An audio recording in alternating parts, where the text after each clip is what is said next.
How to fix low views on TikTok. Struggling with low views lately? Here's how to fix it and get your reach back up. First, audit your content. Are you using trending audio? TikTok favors video that use sounds from its own library. Also, your hook in the first 2 seconds is critical. If viewers scroll away too soon, the algorithm won't push your video further. Post at peak hours.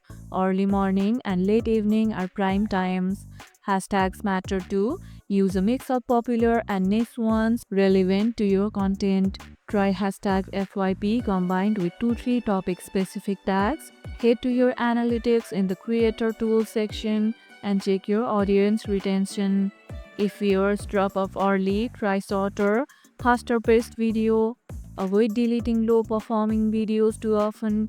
It resets your momentum and can hurt the algorithm trust. Are your views back on track?